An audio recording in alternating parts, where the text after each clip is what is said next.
우리 모두가 성도인 것, 크리스찬인 것, 또 하나님의 자녀고 백성인 증거는 하나님께서 우리와 함께 하시는 것입니다. 정말 성도가 하나님의 은혜, 은총을 입었고 성도가 세상 사람들과 구별되는 분명한 표지는 하나님께서 우리와 함께하는 것입니다. 여러분 기억하세요? 다시 강조합니다. 세상의 빈부, 귀천이나 높고 낮습니다. 건강이나 그렇지 않는 것과는 전혀 상관이 없습니다. 하나님께서 함께 하시는 것, 바로 이것이 성도의 표지입니다. 정말 내가 하나님과 함께하고 있으면 그 사람은 바로 구원받은 성도고 그 사람에게는 분명히 천국과 영생이 있습니다. 여러분 그래요. 성경의 증거대로 예수 믿는 것은 예수님을 구주로 믿고 영접하는 것입니다. 예수님을 내 안에 주인으로 모시는 거예요. 그 순간에 성령께서 우리와 함께 하시면서 동행하십니다. 이게 성도예요. 그리고 우리가 이 성도이기 때문에 우리는요, 여기서 그치지 말고 더 열심히 예배와 말씀과 기도를 통해서 하나님과 함께하는 그런 은혜의 자리로 온 힘을 다해서 나아가는 그런 삶을 살아야 합니다. 여기까지가 지난 시간에 배운 내용이고, 오늘은 계속해서 하나님이 함께 하심의 특징, 하나님이 정말 나와 함께 할 때 그 사람에게 어떤 특별한 그런 징조가 있는지 우리가 그런 내용을 함께 우리가 말씀을 나누기 원합니다. 여러분, 이 하나님께서 정말 나와 함께 하시면 우리에게 어떤 특징이 나타날까요? 성경은 바로 그것이 정말 하나님과 함께 하면 하나님의 성품을 담게 된다고 말합니다. 여러분 실제로 그래요. 부부가 오래 같이 살면요, 나도 모르는 사이에 서로의 이 성품을 조금씩 닮아갑니다. 예수님과 우리도 정말 깊이 만나면 만날수록 그 놀라운 성품을 담게 되어서요. 모세가 그렇게 하나님 영광 보기를, 하나님 만나기를 그렇게 갈망했을 때 마침내 민수기 12장 3절을 말하기를, 이 사람 모세는 지면에서 온유함이 가장 뛰어났다, 지면에서, 지상에서 온유함이 제일 뛰어났다, 그렇게 말합니다. 모세가 이 하나님의 성품을 닮아서 온유하고 겸손하게 변화가 되는 것입니다. 근데 여러분, 우리가 온유하고 겸손해진다는 말은요, 바꿔 말하면요, 사랑의 사람으로 변했다는 거예요. 정말 내 안에 하나님 사랑이 충만해지면요, 나도 모르는 사이에 더 온유해지고 더 겸손해집니다. 이게 주님께서 열매로 그 사람을 안다 그러는 거예요. 그 사람이 아무리 하나님과 함께 안다 그러면서 능력을 행하고 이적을 행해도 그 속에 이런 특징이 안 나타나면, 그 속에 사랑도 없고 온유도 겸손도 없으면요, 그 사람은 하나님과 함께 하는 것이 아니에요. 정말 하나님과 함께 하면요, 점점 날이 갈수록 우리 속에 이 하나님의 사랑이 나타나게 되어 있습니다. 여러분, 이 사랑이 가득한 것이 바로 이 하나님과 함께하는 사람의 특징이에요. 여러분, 정말 하나님과 함께하면요, 사랑하게 되어집니다. 왠지 아십니까? 성경에 보니까요, 분명히 우리가 예수님 믿을 때 성령께서 우리와 함께 하신다, 그리고 성령이 함께해서 내가 정말 함께함을 증거해 보인다고 말했습니다. 우리 같이 요한일서 4장 13절 말씀 같이 보겠습니다. 그의 성령을 우리에게 주심으로 우리가 그 안에 거하고 그가 우리 안에 거하는 줄을 아느니라. 아멘. 자, 성령을 주심으로 우리가 하나님 안에, 하나님이 우리 안에 거하시는 것을 우리가 안다, 그렇게 이야기했습니다. 근데 성령이 여러분 우리 안에 오셔서 하시는 가장 중요한 일이 뭔지 아십니까? 뭘까요? 자, 특별히 로마서 5장 5절은 그렇게 말합니다. 같이 있습니다. 소망이 우리를 부끄럽게 하지 아니함은 우리에게 주신 성령으로 말미암아 하나님의 사랑이 우리 마음에 부은 바 됨이니. 성령으로 말미암아 하나님의 사랑이 우리 마음에 넘치게 부른 바 됨이라 그렇게 말씀하고 있습니다. 여러분, 그렇습니다. 성령은 우리에게 하나님의 사랑, 십자가의 사랑, 그게 뭔지를 깨닫게 하시고 느끼게 하시고 누리게 하시고 그리고 우리 가운데 가득하게 하시고 마침내는 이것이 흘러 넘치게 역사하는 분이십니다. 여러분, 성령께서 우리 심령에 정말 충만한 하나님의 사랑을 부어주십니다. 그래서 우리가 정말로 이 성령 충만으로 하나님과 함께하는 삶을 살면 나도 모르게 점점 뭡니까? 사랑의 성품을 가진 사람으로 또 더 나아가서 이런 하나님의 사랑을 실천하는 사람으로 변화가 되어집니다. 여러분, 다시 기억하십시오. 뭡니까? 사랑이 하나님과 함께하는 사람의 특징입니다. 다른 게 아니에요. 뭐 대단한 성공도 아니고 대단한 형통도 아니고요, 대단한 능력, 기사를 행하는 은사도 아니에요. 성경 분명히 방언도, 천사의 말도, 예언도, 믿음도, 구제도, 그리고 자기를 죽이는 희생도요, 이것이 정말 대단하지만요, 사랑이 없으면 아무것도 아니다, 그렇게 말합니다. 그만큼 여러분 사랑이 중요해요. 자, 우리 같이 한번 읽겠습니다. 1절부터 3절 같이. 자, 내가 사람의 방언과 천사의 말을 할지라도 사랑이 없으면 소리나는 구리와 울리는 꽹과리가 되고, 내가 예언하는 능력이 있어 모든 비밀과 모든 지식을 알고 또 산을 옮길 만한 모든 믿음이 있을지라도 사랑이 없으면 내가 아무것도 아니요, 내가 내게 있는 모든 것으로 구제하고 또 내 몸을 불사르게 내줄지라도 사랑이 없으면 내게 아무 유익이 없느니라. 아멘. 여러분, 꼭 기억하십시오. 정말 사랑이 중요한 거예요. 이 세상에도 교회와 성도에도 여러분, 사랑보다 더 중요한 것이 없습니다. 이 사랑만이 우리의 참 소망이고 참 위로고 참 생명이에요. 우리가 소원하는 모든 것이 바로 사랑입니다. 그래서 이 교회와 성도는 반드시 사랑 속에 살아야 되고, 이것을 잃었을 때 반드시 이것을 회복해야 됩니다.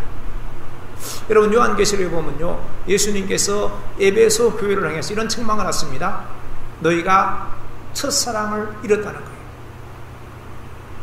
내가 너희를 책망하는데 너희가 처음 사랑을 버렸다, 그렇게 말하고 있습니다. 여러분, 이 말씀은요, 우리가 읽을 때마다 하나님이 내게 하시는 말씀으로 들어야 돼요. 내가 혹시라도 그 처음 사랑, 주님 만나서 감격했던 그 사랑을 잃어버리고 살지 않는지, 그리고 돌이켜서 그 첫사랑을 회복해야 됩니다. 물론 여러분, 세상에는요, 이 사랑이라는 단어가 너무 많아요. 홍수처럼 많습니다. 그래서 우리가 사랑이라는 이 단어를 바로 알아야 돼요. 정말 예수님께서 우리한테 쏟아주시고 우리가 따라 실천키 원하시는 사랑이 있습니다. 그리고 정말 하나님과 함께하는 사람들에게 나타나는 사랑이 다르고요, 또 하나님을 떠난 등진 사람들이 말하는 그 사랑이 전혀 다르다고 성경은 말합니다. 자, 이 하나님과 등진 사람들의 모습이 어떤 건지 한번 보겠습니다. 자, 이 디모데후서 3장 1절에서 5절까지 같이 있습니다.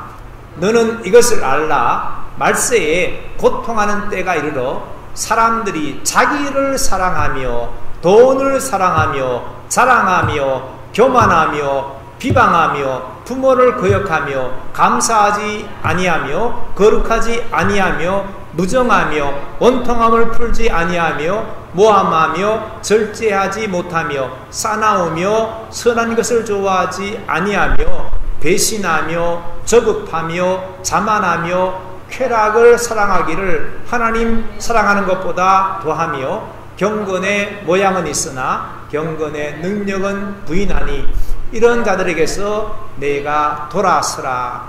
아멘. 여러분, 여기에도 사랑이라는 단어가 나오는데 어떤 사랑입니까? 자기를 사랑하며 돈을 사랑하며 쾌락을 사랑한다 그래요. 여러분, 이것은요, 이기적인 사랑이고 탐욕의 사랑이고 세상 쾌락에 집중하는 사랑이에요. 여러분 여기에 집중하면요 사람이 교만해지고 남을 함부로 비방하고 부모님께 불의하고 감사할 줄도 모르고 더럽고 그리고 원수를 맺고 남을 모함하고 참지 못하고 싸납고 악하고 배신하고 급하고 자만합니다. 여러분 이것은요 하나님을 떠난 하나님과 단절된 사람들이 말하고 있는 그런 사랑을 말하고 있습니다. 여기 가운데 삶은요 결국은 자신도 주변의 이웃도 모두 함께 망하게 만듭니다. 그래서 성경은 이런 것이 우리 가운데 조금이라도 있으면 여기에서 돌아서라 그렇게 말씀하고 있습니다. 그렇다면 이 하나님이 함께 하시는 사람에게 나타나는 사랑은 어떤 사랑일까요? 여러분 그게 뭘까요? 여러분 그것은요 하나님의 사랑이고 하나님께로부터 오는 사랑이고 그리고 그것은 바로 십자가의 사랑이라고 오늘 본문은 말씀합니다. 같이 우리 성경 말씀 다시 보겠습니다. 요한일서 4장 9절에 10절 같이 있습니다. 자, 하나님의 사랑이 우리에게 이렇게 나타난 바 되었으니 하나님이 자기의 독생자를 세상에 보내심은 그로 말미암아 우리를 살리려 하심이라. 사랑은 여기 있으니 우리가 하나님을 사랑한 것이 아니요 하나님이 우리를 사랑하사 우리 죄를 속하기 위하여 화목 제물로 그 아들을 보내셨습니다. 사랑하는 자들아 하나님이 이같이 우리를 사랑하셨은즉 우리도 서로 사랑하는 것이 마땅하도다. 아멘. 이 말씀대로 하나님은요 우리 죄를 속하시기 위해서 독생자 예수님을 화목제물로 이 땅에 보냈습니다. 그 십자가로 우리를 사랑했습니다. 여러분 이 사랑이요 진짜 사랑이에요. 참 사랑이에요. 세상과 교회는 바로 이 사랑이 필요합니다. 바로 하나님이 함께하는 사랑, 그 사람한테는 바로 이런 사랑이 나타나기 시작하고 이런 사랑으로 사랑하게 되었습니다. 그래요. 정말로 이 사랑에 체험이 있고 감격이 있으면요 이것 가지고 정말로 온 힘을 다해서 하나님을 사랑하게 되어져요. 구체적으로 이렇게 사랑한다고 말합니다. 자 봅시다. 요한복음 14장 21절 말씀만 읽겠습니다. 자, 나의 계명을 지키는 자라야 나를 사랑하는 자니. 여러분 하나님 정말 사랑하십니까? 예수님은요 내가 명한 계명을 지켜야지 정말로 날 사랑하는 거야 그렇게 말씀하고 있습니다. 주님 주신 계명이 뭐예요? 우리 아래 나오는 말씀들 계속 읽겠습니다. 예수께서 이르시되 내 마음을 다하고 목숨을 다하고 뜻을 다하여 주 너의 하나님을 사랑하라 하셨으니 이것이 크고 첫째 되는 계명이요 둘째도 그와 같으니 내 이웃을 내 자신같이 사랑하라 하셨으니 새 계명을 너에게 주노니 서로 사랑하라. 내가 너희를 사랑한 것 같이 너희도 서로 사랑하라. 아멘. 여러분 그래요. 바로 우리 하나님께서는요 우리에게 특별히 사랑하라 그렇게 명령하고 말씀했습니다. 정말 하나님의 사랑이 우리 속에 넘치면요 하나님을 사랑하게 되어지고 이웃을 사랑하고 서로 형제자매 간에 사랑하는 그런 사랑이 우리 가운데 생겨납니다. 그리고 여러분 기억할 것은요 이 하나님 사랑 그 다음에 이웃 사랑 형제 사랑은요 따로 있는 것이 아니고 항상 함께 있는 것입니다. 그래서 오늘 이 요한일서를 계속해서 보면요 하나님을 사랑한다면서 그 형제를 미워한다면 그 사람은 거짓말하는 사람이다. 보는 바 형제를 사랑하지 아니하면 보지 못하는 바 하나님을 사랑할 수 없다라고 말합니다. 그러면서 특별히 21절에 가서 이렇게 말합니다. 같이 있습니다. 우리가 이 계명을 주께 받았나니 하나님을 사랑하는 자는 또한 그 형제를 사랑할지니라. 아멘. 이 하나님 사랑하면요 반드시 형제도 사랑해야 된다 그렇게 말합니다. 그래요. 정말 우리가 이 하나님과 함께하고 있다면 그리고 하나님께로부터는 우리 사랑이 우리 안에 있다면요 이거 가지고 하나님을 사랑하고 이웃을 사랑하고 형제를 사랑하게 되었습니다. 여러분 이 말씀 앞에 그냥 듣지 마시고요 나 자신을 한번 비춰볼 수 있기 원합니다. 정말 나에게 하나님 사랑, 이웃 사랑, 형제 사랑이 있는가? 정말 내 안에 예수 처음 믿을 때 그 처음 사랑이 있는가? 정말 처음에 예수 믿고 섬일수록 너무너무 좋았던 그 사랑이 있는가? 그리고 그 사랑 때문에 이웃을 사랑했던, 형제 자매를 사랑했던 그런 사랑이 내 안에 있는가?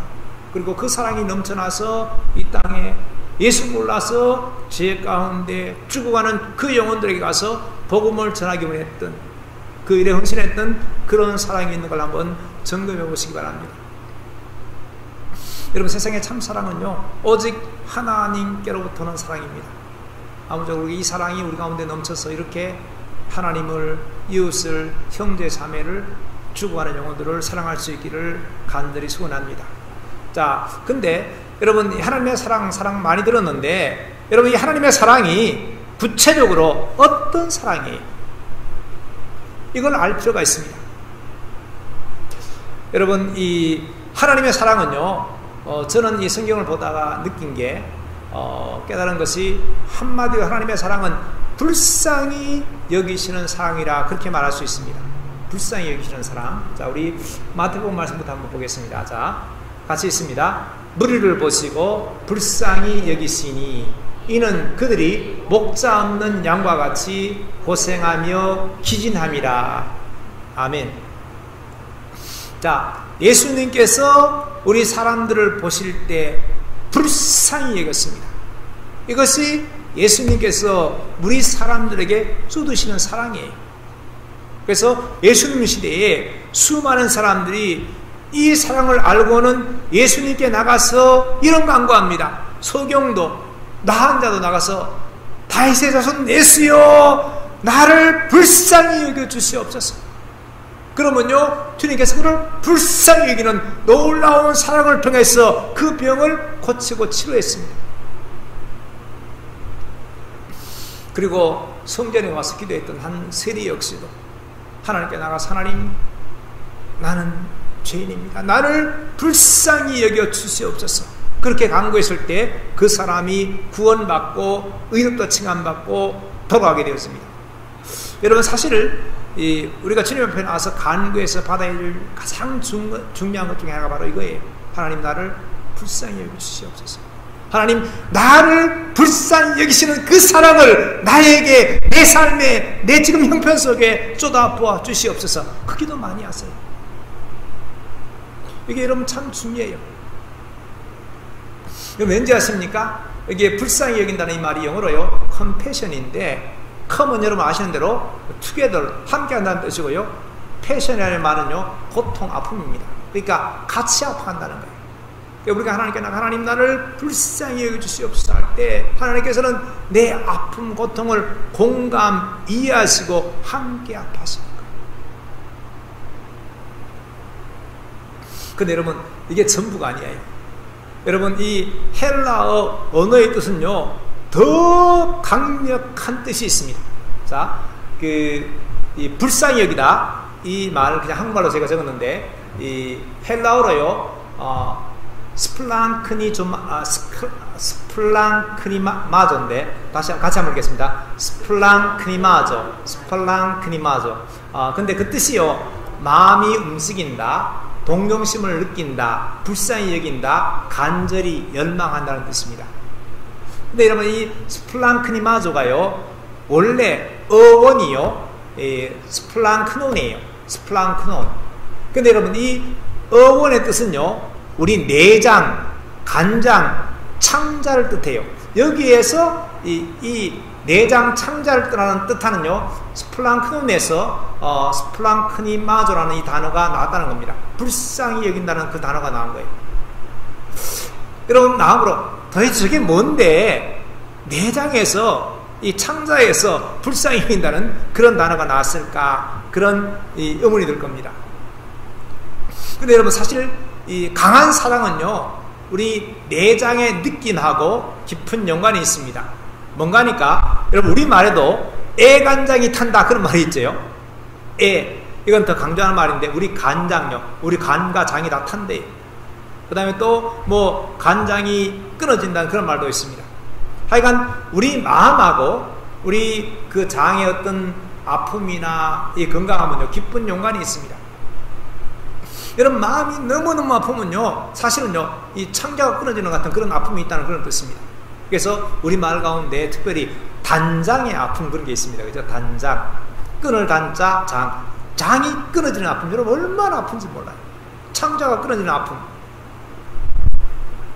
이건 바로 너무너무 큰 아픔을 의미하는 것입니다. 그런데 하나님께서 우리 영혼을 보시면서 불쌍히 여기시는데 그 불쌍히 여기시는 하나님의 아픔은요, 마음은요, 그냥 불쌍하네 그게 아니고요, 정말 자신의 창자가 끊어지는 것 같은 아픔을 느낄 정도의 사랑이에요. 이게 뭔지 좀 이해가 됐습니까? 제가 좀 더 설명하겠습니다. 우리 옛날에 그 6.25 전쟁 끝나고 유행했던 한국 가요 가운데 단장의 미아리 곡에 그런 노래가 있었습니다. 혹시 아세요? 그 가사가 이렇습니다.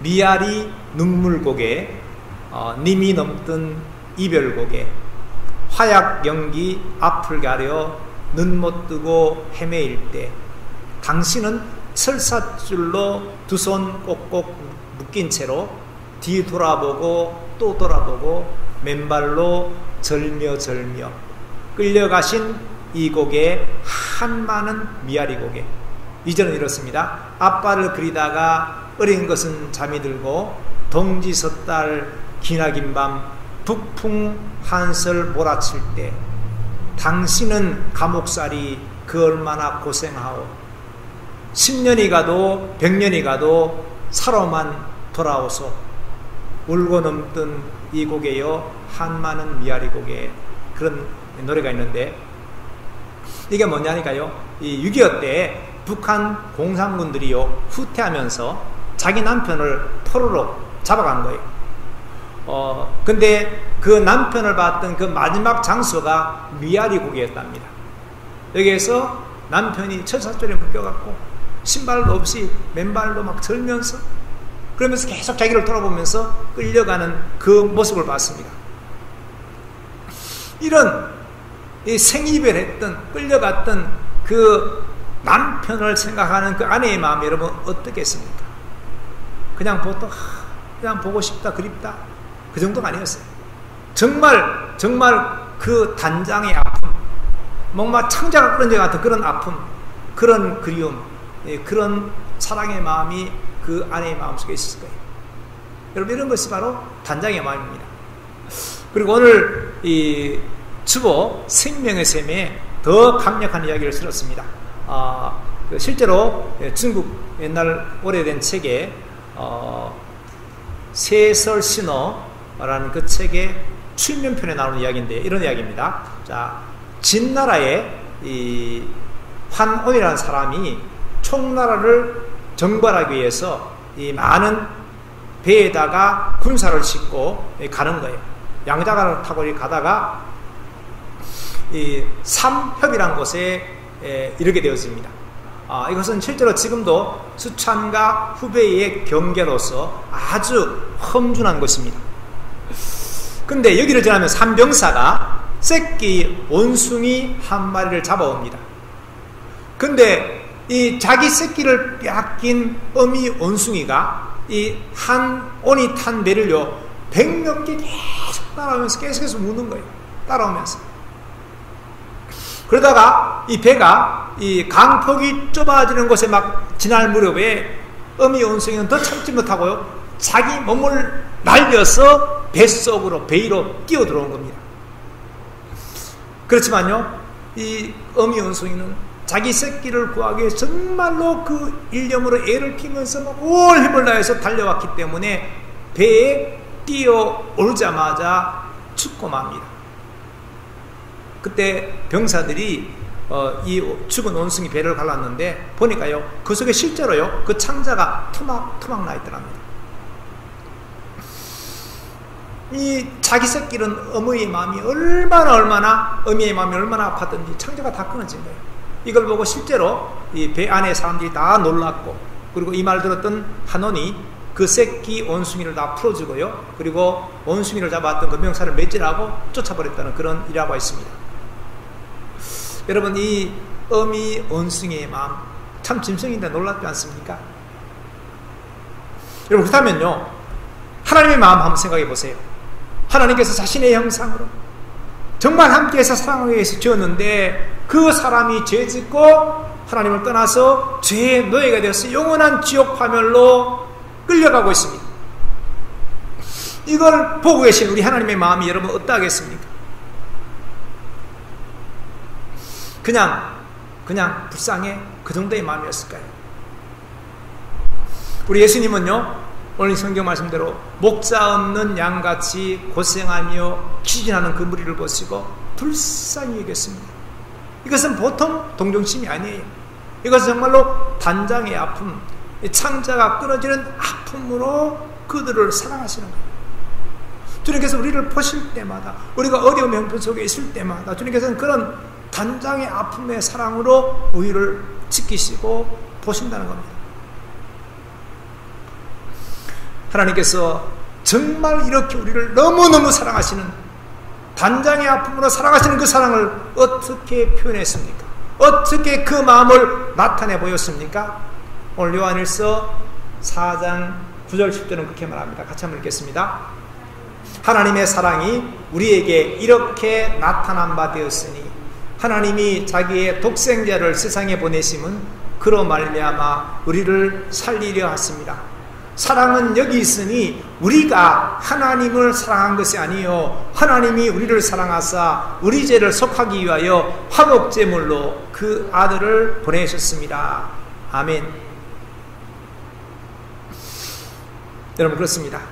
하나님께서 우리를 얼마나 사랑했는지 우리를 생각할 때마다 하나님의 마음이 죄 가운데 파멸로 가는 그 영혼들을 생각할 때마다 마치 장이 끊어진 것 같은 그런 아픔을 느끼신 거예요.